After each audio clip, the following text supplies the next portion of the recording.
So the damn fog has to do with, that's right, what's going on in Ukraine and Russia. Now, I grabbed this one article real quick in an effort to address this problem that still continues with what really constitute competing misinformation scenarios, because we just don't know what the truth really is. And I found, and I think let's see here, the article, again, the link will be posted, Llewellyn H. Rockwell Jr. from the Conservative Playlist. So when you read this, he's pretty much blaming Ukraine for 90% of what's going on. So if you want a different point of view, it's okay, but I don't think he really makes his case. He just makes a bunch of assertions. Okay, so worth checking out. Meantime, what I find rather interesting is this one. So there's this person, his name is, well, they don't give me his name, but he's described as a leading Russian TV presenter called Putin's Voice.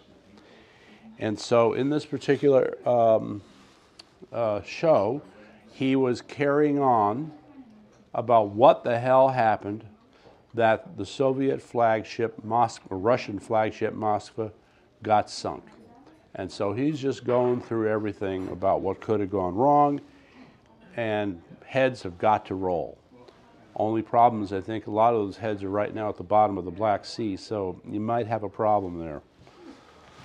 So the part that was striking to me, okay, first of all, again, if you go through the links in this article, it will take you to some pictures of what's supposed to be the Moskva shortly after it was hit and was sinking.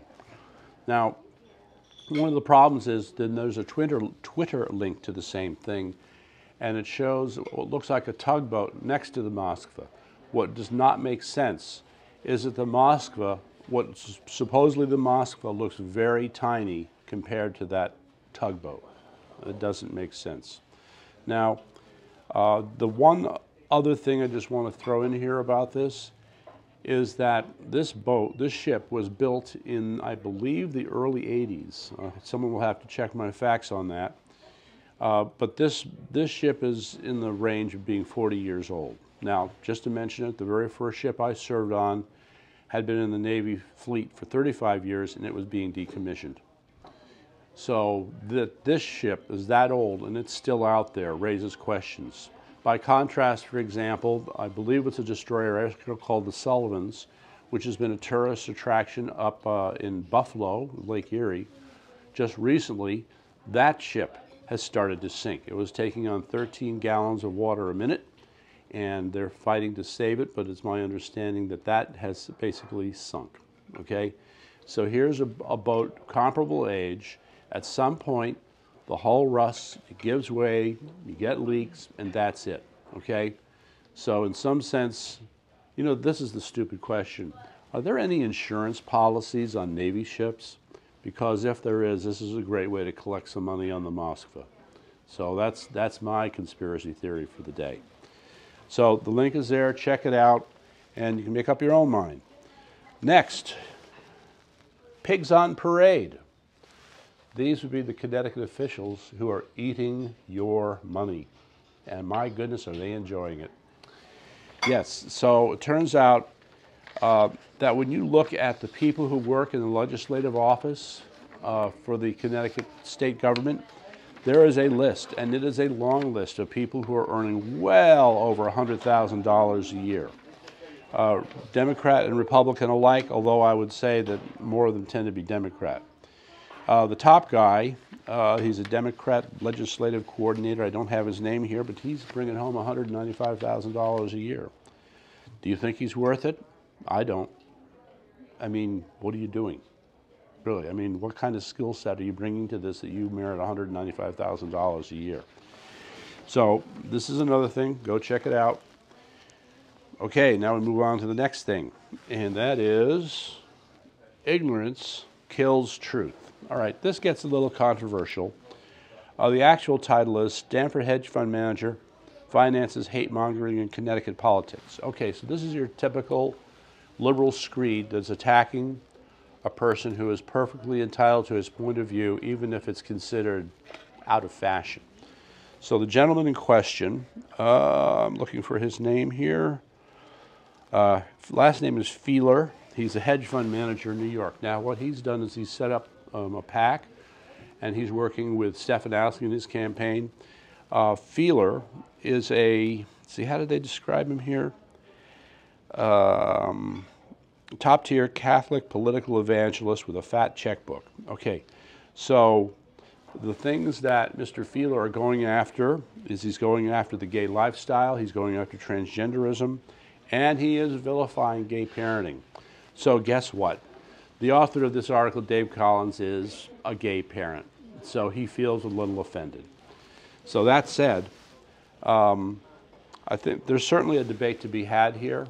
I mean, we've accepted a lot of claims concerning the, quote, gay lifestyle that may well, in fact, not be true. So I think it's worth revisiting, and this article is a good place to start, but from the point of view that the author is definitely biased. So there's that. Next is Super Lib. Yes, super fraud. Okay, her name is Dara Lindenbaum. She is representing Stacey Abrams. Some of you remember Stacey Abrams ran for governor of Georgia, never really conceded, and so there's been an ongoing lawsuit. Well, guess what? Here you have somebody who is as liberal as they get, and by the way, this woman, Dara Lindenbaum, has been nominated to serve on the Federal Elections Commission. So here's the juicy part. So she's sitting there being examined. In this case, Ted Cruz asked her, as an officer of the court, because she's a lawyer, you are willing to put your name on a legal pleading, alleging that the machines used in the Georgia 2018 election were switching votes illegally from one candidate to another. Is that correct? Cruz asked. And she unequivocally answered, and Raffensperger are fighting this every step of the way. All right? Now, out of the blue, you have this person who looks, for all intents and purposes, like she's on the side of conservative Republicans in this issue. So what gives? It's going to be interesting to see how she twists around on this. She's made a very straight-up statement. So the problem I'm having here is that Dominion Machines and others have fought very hard to have any kind of discovery done on their machines. To date, no one has been able to look inside their machines. And here, this woman, an avowed liberal, comes from out of left field, making a claim which can only be adjudicated by having a look at the machine's internals. So we'll see how that one plays out. So there's that one. Now, number 5, Connecticut can't count. You have to wonder, all right? Now, the problem with this article is behind a paywall. It was put up by the Current, the Hartford Current, and in it talks about, let's see, what were they getting into? The fact that now the State Department of Health is admitting that they may have or is it undercounted? Overcounted, I think. Overcount or undercounted? Depends on what it is. Yeah, miscounted. Yeah, well, we'll go with miscounted for now until we get it squared away. But the point is that the state of Connecticut, not unlike the CDC, by the way, who also came out and had to correct their, quote, estimates for the number of children who had gotten COVID. And so now we're confronted with, well, state of Connecticut, how did you screw up? How are you going to prevent this in the future? And if you're going to try and impose things on us again, are we supposed to believe you because you can't count? Well, I guess we'll have to figure that one out. So I can put up the link if you want to go behind the paywall, feel free, but I wish I had more information on it. Okay, next. I love it. John Durham, as you know, is still plugging away, and here we have 5 associates of Hillary Clinton pleading the Fifth Amendment.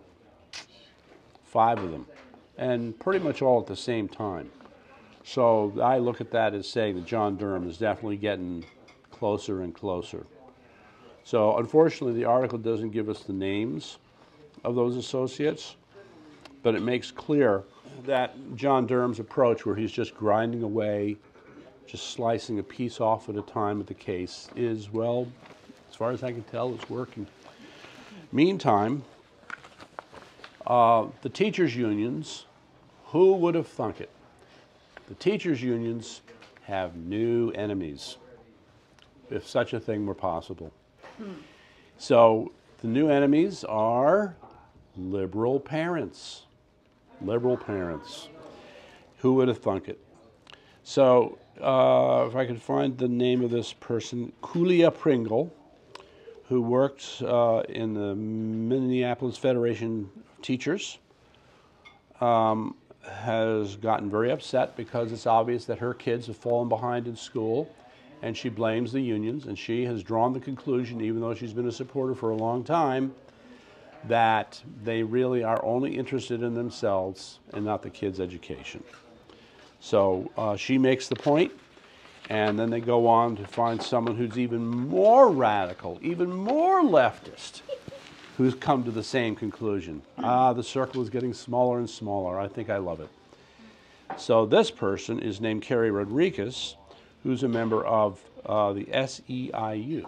If anybody knows, the SEIU is about as close to communism as you're going to get.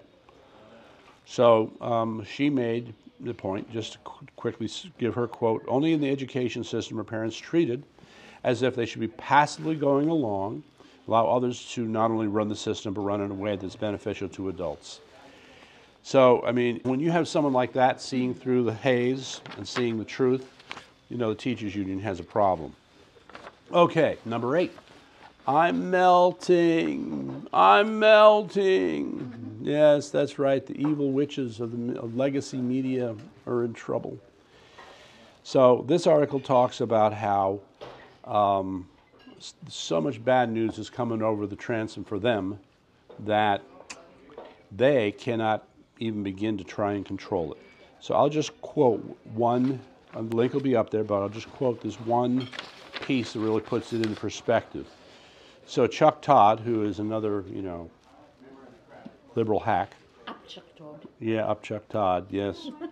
Noted that in a survey of people under the age of 30, while the overall average, I mean, when you take fair or poor, it's 87% of adults that think the economy is doing not well. Under 30, it's 87%.